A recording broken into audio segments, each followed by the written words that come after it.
La pyramide de Khafré captive depuis longtemps les historiens et les archéologues, en particulier ces derniers jours, lorsqu'une petite équipe de chercheurs a dévoilé des découvertes qui pourraient réécrire l'histoire du plateau de Gizeh et des civilisations préhistoriques avancées que les scientifiques traditionnels rejettent encore. Dans une salle de conférence en Italie, le professeur Corrado Malanga de l'université de Pise se tenait devant un écran brillant de forme imagée par radar. Ce qu'il a révélé a provoqué une onde de choc tant dans la communauté scientifique que dans le public. Ce qu'il a présenté était la preuve de structures artificielles massives, cachées profondément sous la pyramide de Khafré, la deuxième plus grande pyramide du complexe de Gizeh.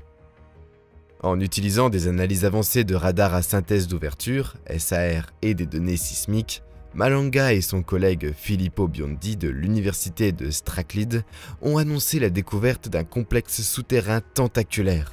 Selon leurs termes, une véritable ville souterraine, bien cachée sous la surface du désert. Cette annonce est rapidement devenue une nouvelle sensationnelle, déclenchant d'intenses débats à travers le monde.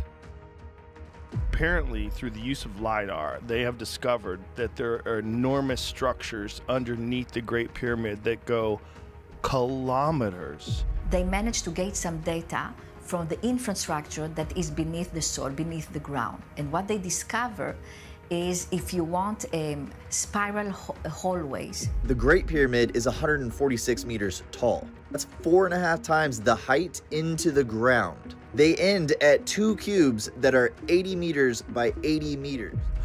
Les pyramides, traditionnellement considérées comme des tombeaux royaux, pourraient-elles être perchées au sommet d'un monde souterrain labyrinthique? Si oui, qui a construit ces chambres cachées et dans quel but? Si vous êtes fasciné par les civilisations préhistoriques absentes de nos livres d'histoire, embarquez pour un voyage remarquable avec notre e-book Mégastructures préhistoriques. Ce volume de près de 500 pages regorge d'images et d'explorations approfondies de certaines des structures anciennes les plus étonnantes et inexpliquées jamais découvertes. Des monuments qui ont clairement été construits avec une technologie de pointe à une époque oubliée depuis longtemps. Il y a une réduction limitée sur le livre électronique, alors assurez-vous de cliquer sur le lien dans la description ou dans le commentaire épinglé en haut et découvrez les mystères que l'histoire traditionnelle refuse de reconnaître.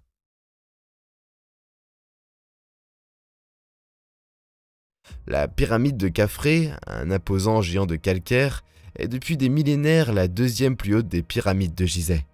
Elle s'élève à une hauteur d'environ 136 mètres, environ 450 pieds, et conserve encore des restes de ces pierres de revêtement lisse au sommet.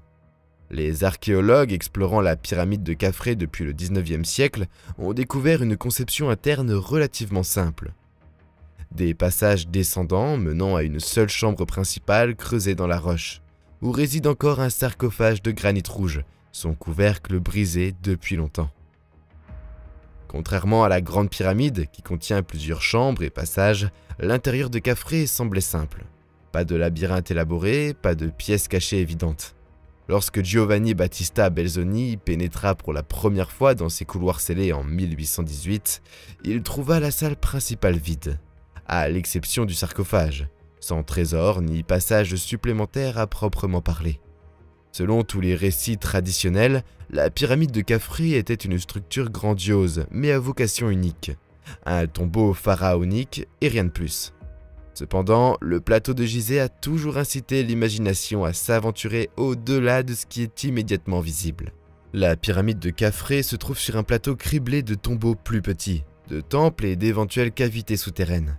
À côté se trouve le grand sphinx, sous lequel les légendes parlent depuis longtemps de chambres cachées. Au fil des décennies, des relevés radars et sonars occasionnels autour du sphinx et des pyramides ont fait allusion à des anomalies, des espaces vides ou des échos inhabituels. Dans les années 1960, le physicien Luis Alvarez a même utilisé des détecteurs de muons à rayons cosmiques pour scanner l'intérieur de la pyramide de Khafré à la recherche de chambres cachées, mais il n'en a trouvé aucune. Des analyses ultérieures suggèrent que la couverture de l'analyse était limitée. En 2010, l'attention s'est davantage portée sur la grande pyramide de Khéops, où la tomographie muonique moderne a révélé un vide mystérieux au-dessus de la Grande Galerie en 2017. La pyramide de Khafré est restée relativement sous-scandée et ses secrets souterrains sont restés scellés par des centaines de mètres de roches solides. Autrement dit, jusqu'à l'arrivée du projet Khafré. Le professeur Corrado Malanga, un chimiste devenu chercheur aux tendances non conventionnelles, et le spécialiste des radars, le docteur Filippo Biondi, ont jeté leur dévolu sur l'édifice de Khafré avec un regard neuf et de nouveaux outils. Ils soupçonnaient que ce que nous voyons à la surface pourrait ne pas raconter toute l'histoire de ce qu'est réellement la pyramide de Khafré. La clé de la découverte potentielle du projet Khafré réside dans l'imagerie radar à synthèse d'ouverture, SAR. Une technologie développée à l'origine pour la télédétection et la reconnaissance militaire. Contrairement aux radars pénétrant dans le sol traditionnel utilisé par les archéologues, qui consiste à transporter un équipement radar au-dessus de la surface du sol, le SAR utilise des impulsions radar émises par des satellites ou des avions. En traitant les signaux envoyés, le SAR peut produire des images haute résolution du paysage, même à travers les nuages ou le sable. Mais Malanga et Biondi ont poussé le SAR encore plus loin. Ils ne s'intéressaient pas non seulement aux caractéristiques de la surface, ils voulaient voir le sous-sol. À première vue, utiliser un radar depuis l'espace pour sonder profondément la roche ressemble à de la science-fiction. Normalement, les ondes radar ne pénètrent que sur une distance limitée dans un matériau sec et dense. Cependant, les chercheurs ont combiné les données SAR avec les techniques de tomographie Doppler, et même les faibles tremblements de la Terre. Comme l'a expliqué la porte-parole du projet Nicole Sicolo, l'équipe a utilisé de minuscules vibrations provenant de l'activité sismique naturelle pour aider à éclairer les caractéristiques souterraines. Alors que deux satellites situés à 676 km au-dessus envoyaient des signaux radars vers la pyramide, les échos et interférences subtiles modulés par les micro-mouvements sismiques étaient collectés et traités à l'aide d'algorithmes avancés. Le résultat fut une sorte de radiographie radar 3D du sol sous Khafré. Au lieu d'un simple substrat rocheux calcaire, les images 3D ont révélé de vastes structures souterraines, dont 5 structures à plusieurs niveaux, rappelant le style architectural observé dans la chambre du roi et les chambres de soulagement de la Grande Pyramide. De plus, l'équipe a décrit 8 puits cylindriques verticaux, s'étendant sur environ 650 mètres sous terre, soit près d'un demi-kilomètre, chacun avec des escaliers en colimaçon menant à 2 structures cubiques colossales, mesurant environ 80 mètres de côté. Pour visualiser l'échelle, l'Empire State Building mesure 443 mètres de haut, soit 1450 pieds, ce qui rend ces prétendus cylindres souterrains encore plus hauts et imposants. Mais ce n'est pas tout. Nicole Sicolo a noté qu'à environ 1219 mètres sous la base de la pyramide, il pourrait exister d'autres chambres ou structures. Cette affirmation, si elle est vraie, pousse le scénario dans des proportions véritablement épiques. Près de 1,2 km sous terre. Lorsque le professeur Malanga a agrandi une image particulièrement frappante, il a été convaincu. En dessous se trouve ce qui ne peut être décrit comme une véritable ville souterraine. Le terme ville peut sembler hyperbolique, mais si l'on prend du recul et si l'on regarde le composite, plusieurs bâtiments, couloirs reliés entre eux, d'immenses puits comme des tunnels de métro et des chambres massives, ça ressemble effectivement à un tracé urbain délibérément conçu pour visualiser la découverte. Le projet Khafré a partagé des rendus 3D spectaculaires. Une image montrait une perspective fantomatique de la pyramide de Khafré avec des côtés translucides, révélant des tunnels labyrinthiques et des chambres serpentant en dessous, presque comme une colonie de fourmis sous une colline. Un autre rendu représentait les puits en spirale en coupe traversale, descendant en spirale vers l'obscurité. Ces modèles numériques, a expliqué l'équipe, étaient des approximations basées sur la tomographie radar, mais ils ont donné au monde un aperçu de ce à quoi pourraient ressembler ces structures cachées. Ces affirmations ont immédiatement suscité l'enthousiasme des passionnés d'histoire. Serait-ce la légendaire cité perdue, selon certains, qui pourrait se trouver sous Gizeh? Sur les réseaux sociaux, les hashtags liés aux pyramides ont augmenté. Un message viral déclarait « La mégastructure qu'ils viennent de découvrir sous les pyramides de Gizeh est probablement la découverte la plus importante jamais faite de notre vie », mêlant admiration et hyperbole. Le monde a soudainement imaginé une civilisation ancienne avancée, composée d'ingénieurs sophistiqués et de trésors inimaginables enfermés dans les voûtes cubiques situées en dessous. Les détails factuels de la découverte étaient assez incroyables, mais ils servaient également d'amadou à un feu de spéculation qui s'enflammait maintenant. C'est aller plus loin, qualifiant la notion d'une vaste ville sous les pyramides de Gizeh d'énorme exagération. Il est concevable qu'il y ait de petites structures, telles que des puits et des chambres, sous les pyramides, qui existaient avant leur construction. C'est l'ampleur de ces affirmations qui est discutable, a-t-il expliqué, faisant référence à la façon dont d'autres cultures, comme les Mayas, ont construit des pyramides au sommet de grottes sacrées. En substance, oui, des vides mineurs sont possibles sous une pyramide, mais le diable se cache dans les détails. 8 puits géants et des salles reliées entre elles sont une autre affaire. Les limites de la technologie SAR ont également été soulignées par les critiques. Le SAR traditionnel est excellent pour cartographier le terrain, ou même pour identifier des éléments enfouis peu profonds comme des lits de rivière ou des murs enfouis quelques mètres plus bas. Mais comme l'ont noté Conyers et d'autres, les signaux radars perdent rapidement de leur puissance dans les matériaux denses. L'efficacité du SAR diminue considérablement au-delà de quelques mètres dans les formations géologiques solides, note sèchement un expert. Comment alors Malanga et Biondi pourraient-ils prétendre voir à des centaines de mètres de profondeur? La réponse du projet est leur traitement Doppler spécial et l'aide des vibrations sismiques. Mais jusqu'à ce que des scientifiques indépendants puissent examiner les données, un scepticisme sain demeure. Le fait que l'examen par les pairs soit toujours en attente n'a pas aidé le projet. L'article de 2022 de l'équipe avait fait l'objet d'un examen, et même cela a fait sourciller en incluant des références peu orthodoxes à des théories. Mais les résultats de 2025 ont été annoncés via une conférence de presse et un rapport autopublié, non encore approuvé par des experts extérieurs. Selon ce critère, a-t-il suggéré, la ville souterraine de Khafré n'était pas une science confirmée.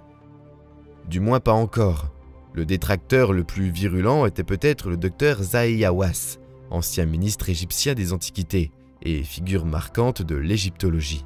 Hawass a passé des décennies à faire des recherches à Gizeh et est connu pour protéger le récit archéologique égyptien. Lorsque la nouvelle des analyses SAR a été diffusée dans les médias, Hawass l'a nié rapidement et avec véhémence. Il a qualifié ces affirmations de sans fondement et dépourvues de toute preuve scientifique, accusant même les auteurs de colporter des fausses nouvelles pour porter atteinte au patrimoine égyptien. Hawass a affirmé qu'aucun projet officiel avait détecté de telles structures et qu'aucun appareil radar ni technologie moderne n'a été utilisé pour détecter des structures présumées sous la pyramide de Khafré, à quelque titre que ce soit autorisé. Essentiellement, du point de vue des autorités égyptiennes, rien de tel n'a été trouvé, car aucune enquête sanctionnée ne l'a trouvé, ce qui implique que la télédétection de Malanga pourrait même ne pas être considérée comme légitime sans vérification sur place.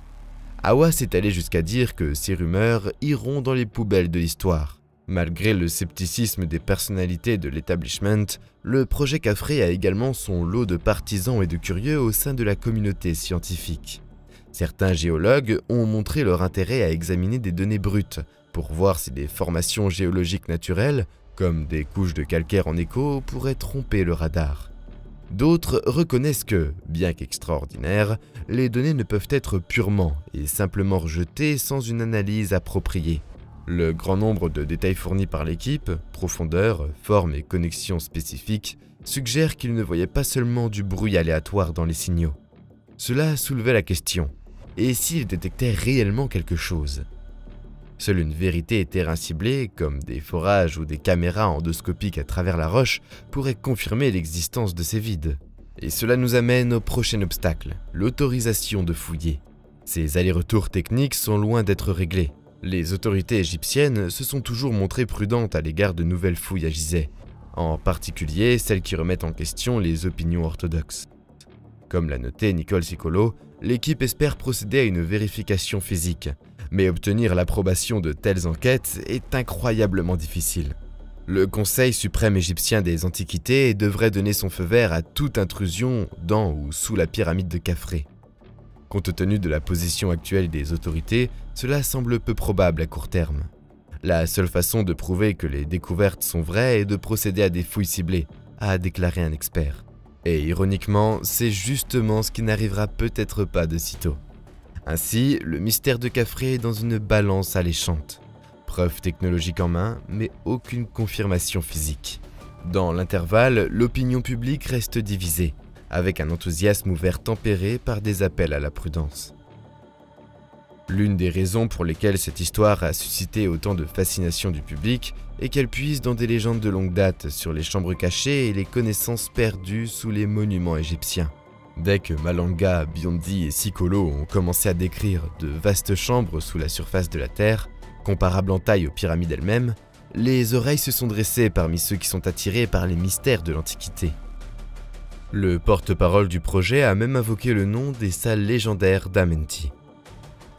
Mais que sont les salles d'Amenti? Dans la mythologie égyptienne antique, Amenti peut faire référence à l'Occident, le pays des morts, où Ra voyage la nuit.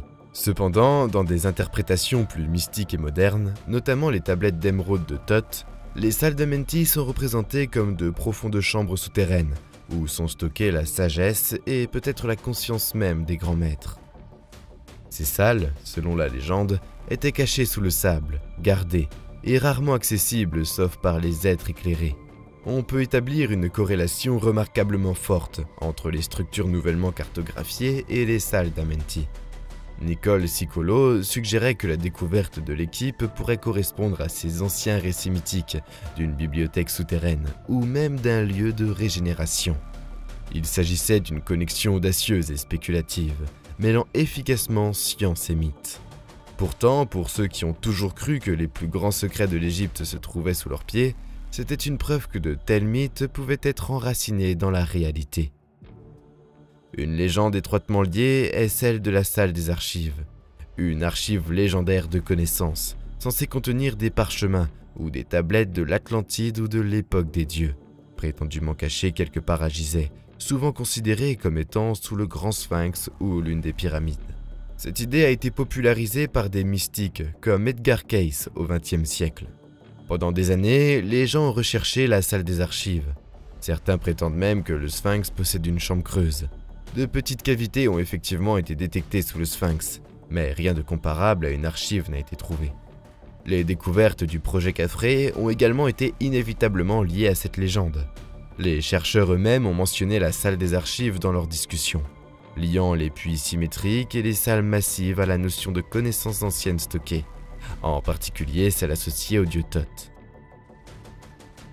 Thoth, la divinité égyptienne de la sagesse, est souvent centrale dans ses contes. On dit parfois qu'elle a caché des textes sacrés dans des chambres souterraines pour les protéger des cataclysmes. La résurgence de ces légendes à la lumière de la découverte SAR crée un mélange enivrant de faits et de folklore. Imaginez si effectivement une ville souterraine existait et qu'un jour on y pénétrait. Que pourrait-on y trouver? Certains pensent qu'il pourrait s'agir d'une cage de parchemins anciens ou d'artefacts bien plus anciens que l'Égypte dynastique, détaillant potentiellement une civilisation perdue. Bien entendu, de telles spéculations dépassent les preuves, mais l'histoire nous a appris que mythe et réalité s'entremêlent parfois de manière surprenante. Après tout, Troie était une ville légendaire jusqu'à ce qu'elle soit réellement découverte. Pour ajouter au mystère, des anecdotes historiques et des fouilles moins connues autour de Gizeh ont fait allusion à des caractéristiques souterraines. À la fin des années 1930, l'archéologue Selim Hassan a rapporté avoir découvert de grands tunnels, et ce qu'il a décrit comme des catacombes au nord de la pyramide de Khafré, ainsi qu'un puits profond près du Sphinx, le soi-disant puits d'Osiris, découvert plus tard dans les années 1990. Il s'est avéré être une tombe à plusieurs niveaux, d'environ 30 mètres de profondeur, avec une chambre inférieure remplie d'eau. Ces découvertes étaient réelles, mais de portée limitée, bien loin d'un complexe de 600 mètres de profondeur. Et pourtant, elles ont alimenté l'idée que le substrat rocheux de Gizeh contient plus de vide qu'on pourrait s'y attendre. Chaque petite découverte a entretenu la flamme de la spéculation au fil des années. Aujourd'hui, avec l'annonce de Malanga et Biondi, ces flammes se sont transformées en un feu de joie. Les forums internet et les émissions de radio de fin de soirée étaient éclairés par des discussions reliant les salles d'Amenti, de l'Atlantide et même des extraterrestres au réseau souterrain de Gizeh. Les antécédents du professeur Malanga en tant que chercheur sur les ovnis, un fait noté par certains critiques, n'ont fait qu'alimenter le feu de l'imagination. Même si l'équipe principale s'en tient à décrire ce que montrent les analyses, elle n'hésite pas à dessiner de grandes possibilités. La conférence du projet Khafré a même mis en vedette le chercheur Armando May, spéculant sur une date de 36 400 avant notre ère pour les origines du complexe de Gizeh et le lien au règne mythique de Thoth. De telles idées sont considérées comme marginales par la science dominante. Elles réécrivent entièrement les chronologies, et pourtant elles trouvent un écho auprès de ceux qui soupçonnent que l'histoire officielle de la civilisation est incomplète. Dans cette atmosphère, les interprétations scientifiques et les théories spéculatives avancent côte à côte, chacune s'aiguisant l'une l'autre. Les données ont ravivé d'anciennes légendes, et ces légendes donnent à leur tour à la découverte un contexte presque épique. C'est comme si les faits arides des signaux radars et des strates calcaires avaient ouvert un portail vers un royaume d'émerveillement humain archétypal, la recherche éternelle de connaissances cachées. Que l'on envisage ou non l'existence de la salle des archives ou des salles d'Amenti, il est indéniable que la pyramide de Khafré n'a jamais semblé aussi mystérieuse qu'aujourd'hui. Le sol que des millions de touristes ont parcouru autour de cette pyramide, prenant des photos de routine, cache peut-être quelque chose qui, jusqu'à présent, n'était que murmuré dans le mythe. La question la plus profonde soulevée par la découverte souterraine de Khafré est peut-être celle de ce qu'elle implique quant au but des pyramides elles-mêmes. Si les pyramides se trouvent au sommet d'un complexe artificiel gargantuesque, la vision traditionnelle d'elles, comme de simples tombes avec quelques tunnels de soutien, pourrait nécessiter une réévaluation radicale. Les découvertes de Malanga et Biondi ont stimulé les partisans de théories alternatives qui soutiennent depuis longtemps que les pyramides égyptiennes étaient plus que de simples pierres tombales royales. Aujourd'hui, ils estiment que les données scientifiques sont enfin de leur côté. Une piste de spéculation est que les pyramides et leurs sous-structures nouvellement révélées faisaient partie d'une machine ou d'un système énergétique sophistiqué. Ce n'est pas une idée nouvelle, cela rappelle les idées de penseurs aussi illustres que Nikola Tesla. Tesla, le grand inventeur, aurait été fasciné par les pyramides et aurait pensé à un moment donné que leur forme et leur orientation géographique pourraient signifier qu'elles exploitaient l'énergie de la Terre d'une manière ou d'une autre. Même si Tesla n'a jamais rien prouvé de tel, l'idée selon laquelle les pyramides pourraient exploiter les forces électromagnétiques ou telluriques naturelles a persisté. Dans les années 1990, l'ingénieur Christopher Dunn a popularisé cette notion dans son livre « La centrale électrique de Gizeh », affirmant que les chambres internes de la Grande Pyramide formaient un générateur d'énergie géant, convertissant les vibrations sismiques en énergie micro-ondes. They were attached to the Earth. They were tuned to vibrate with the frequencies of the Earth, and they converted the energies of the Earth into electromagnetic energy. The best example of this is in the Great Pyramid. It's probably the most precise structure on the planet. La théorie de Dunn était largement spéculative, mais elle était ancrée dans les caractéristiques architecturales précises de la pyramide de Khéops. Considérons maintenant le complexe de Khafré à travers cette lentille. 8 puits profonds avec des chemins en spirale, peut-être pour moduler le flux de matériaux ou de personnes. D'immenses chambres qui pourraient résonner ou stocker quelque chose. Des tunnels reliés entre eux. Cela commence en effet à ressembler aux canalisations et aux chambres d'une énorme machine. Serait-ce une ancienne station de pompage d'eau? Certains scientifiques ont suggéré dans le passé que les pyramides pourraient jouer un rôle dans la gestion de l'eau, car la nappe phréatique élevée du Nil se trouve juste à Gizeh. Le puits d'Osiris étant rempli d'eau, il laisse penser à un raccordement à l'eau. Ou, plus improbable encore, à un centre énergétique utilisant l'énergie vibratoire naturelle de la Terre. Lors de leur briefing, l'équipe du projet Khafré elle-même a noté que les découvertes s'alignent sur les théories proposées par des personnalités telles que Nikola Tesla et Christopher Dunn, concernant les fonctions mécaniques ou énergétiques des pyramides. Ils ont souligné que la nouvelle disposition souterraine concorde avec l'idée que les pyramides auraient pu faire partie d'une machine ancienne, peut-être une centrale électrique ou un instrument de cérémonie massif. Une autre théorie revitalisée par la découverte est l'idée d'un complexe d'initiation ou de transformation. Certains historiens alternatifs proposent que les structures pyramidales, tant au-dessus que sous terre, aient été conçues pour faciliter les voyages spirituels, peut-être pour les pharaons, peut-être pour les prêtres, ou même pour des êtres venus d'ailleurs. Les grandes profondeurs pourraient symboliser un voyage en enfer, et le sommet de la pyramide un retour à la lumière. S'il existe de grands vides en dessous, il pourrait s'agir de chambres où certains rituels étaient exécutés, alignée avec les étoiles et la Terre.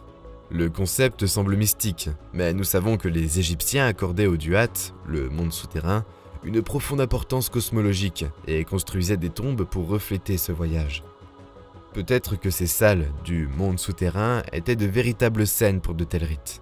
De plus, si les structures sont vraiment aussi anciennes que le suggère Armando May, collègue de Malanga, des dizaines de milliers d'années antérieures aux Égyptiens que nous connaissons, alors nous pourrions être en présence de preuves d'une civilisation perdue. Une civilisation capable d'une architecture monumentale, qui a soit inspiré les Égyptiens, soit absorbé dans leur mythologie.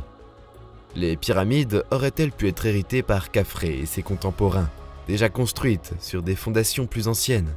Cette idée, une fois reléguée en marge, trouve une certaine assise si des travaux souterrains massifs sont confirmés, car l'échelle serait différente de celle que les Égyptiens de la 4e dynastie construisaient généralement. La science dominante soutient fortement que les Égyptiens de l'époque de Khéops et de Khafré ont construit eux-mêmes les pyramides vers 2500 avant notre ère. Mais des découvertes comme celle de Göbekli Tepe, un complexe vieux de 12 000 ans en Turquie, ont appris aux archéologues à ne pas sous-estimer les peuples anciens.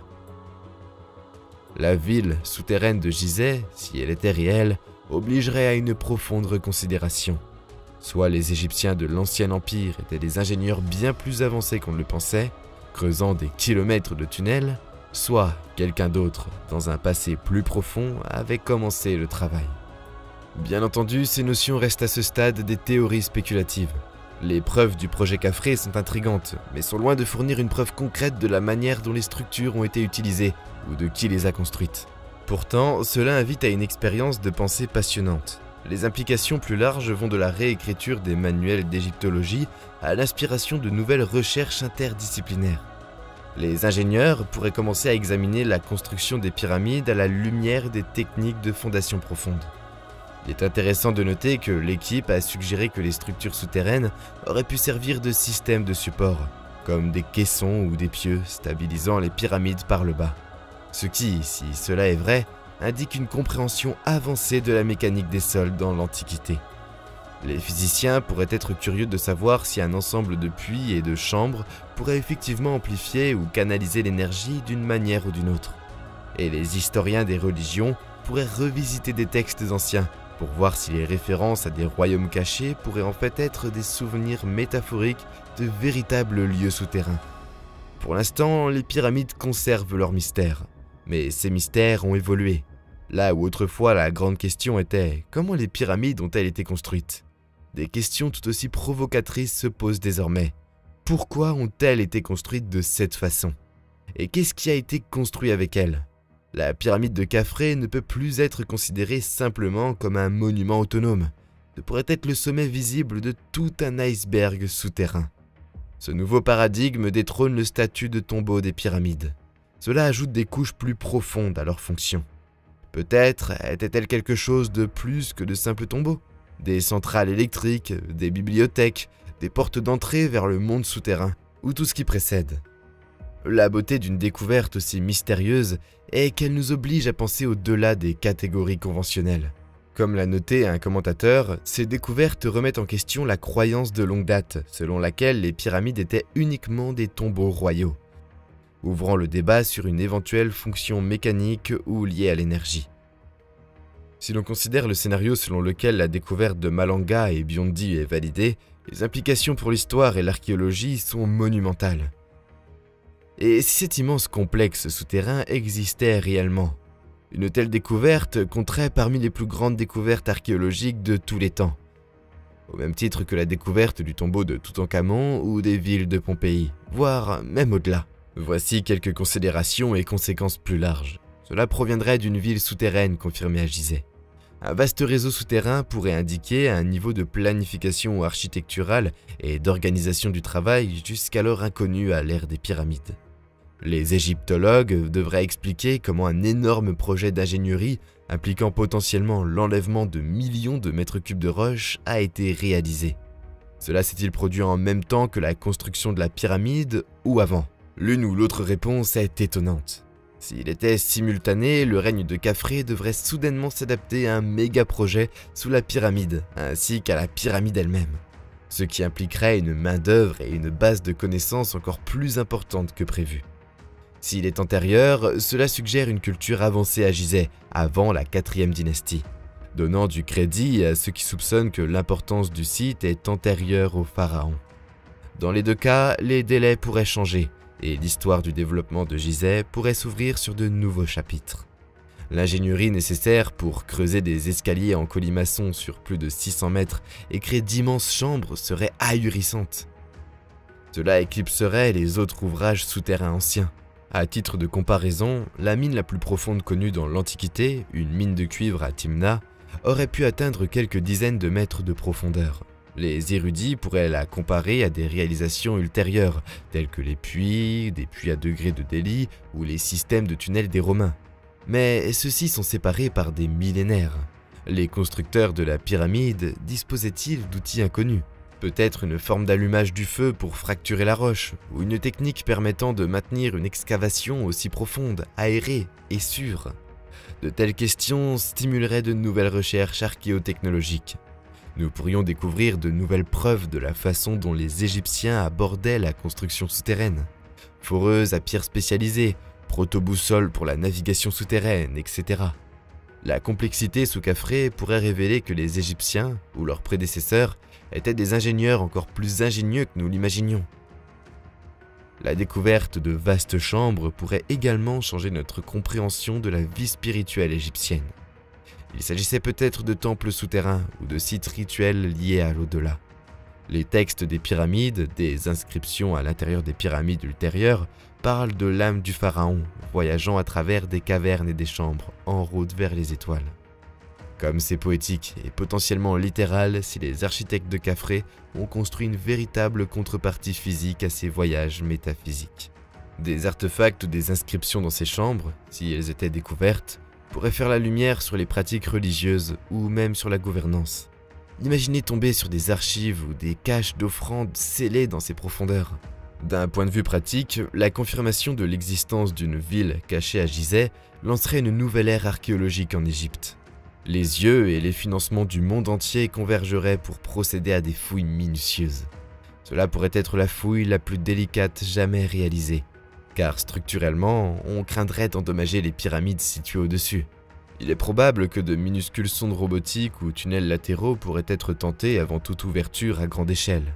Cependant, toutes ces implications dépendent de ce « si » critique. La communauté scientifique, bien qu'enthousiasmée, reste prudente et responsable. Jusqu'à ce que des équipes indépendantes reproduisent les résultats ou que des fouilles physiques confirment les structures, de nombreux chercheurs réservent leur jugement. Comme l'a commenté un égyptologue, même si l'idée d'une ville souterraine cachée est alléchante, les preuves actuelles restent non vérifiées, jusqu'à ce que des données plus concrètes, tels que des articles évalués par des pairs ou des résultats de fouilles, émergent, nous devons inciter à la prudence. C'est un bon rappel que des allégations extraordinaires nécessitent des preuves extraordinaires. L'équipe du projet Khafré travaille à fournir cette preuve, et peut-être, bientôt, une collaboration avec d'autres experts pourrait avoir lieu pour valider les images radar. Une chose est claire, la donne a changé. Les archéologues intégreront probablement désormais davantage de télédétection dans leur boîte à outils. Même si les structures de Khafré s'avèrent plus petites ou moins nombreuses que ce que l'on prétend, cet épisode démontre comment les nouvelles technologies peuvent favoriser la découverte. Les prochaines années pourraient voir une vague d'analyse sur d'autres sites. Qui sait ce qui se cache sous d'autres temples ou villes antiques? Pour l'Égypte, c'est aussi une question de fierté nationale et de contrôle. Les autorités voudront que toute découverte soit confirmée sous leur contrôle. On peut donc s'attendre à des négociations en coulisses entre l'équipe italo-écossaise et le département des antiquités égyptiennes. Peut-être qu'un forage exploratoire limité pourrait être autorisé s'il était effectué de manière non invasive. Si cela se produit et fournit des preuves, par exemple si une cavité est touchée à l'endroit prévu, ou si une petite caméra tombe dans un espace creux montrant un mur sculpté par l'homme, ce serait le domino qui ferait pencher le consensus vers la croyance en ce complexe caché. Le monde verrait alors un nouveau chapitre de l'archéologie s'ouvrir sous les sables de Gizeh. Aujourd'hui, sur le plateau de Gizeh, au milieu des foules de touristes et du regard de l'ancien sphinx, on pourrait avoir l'impression que ces pyramides ont livré tous leurs secrets. Mais la récente étude SAR réalisée par le professeur Corrado Malanga et Filippo Biondi suggère le contraire. peut-être que les plus grands secrets restent inédits, au plus profond du substrat rocheux, attendant d'être véritablement découverts. C'est un rappel de l'attrait durable de l'invisible. Les pyramides ont toujours suscité l'admiration, mais nous séduisent désormais avec une nouvelle couche de mystère, littéralement sous la surface.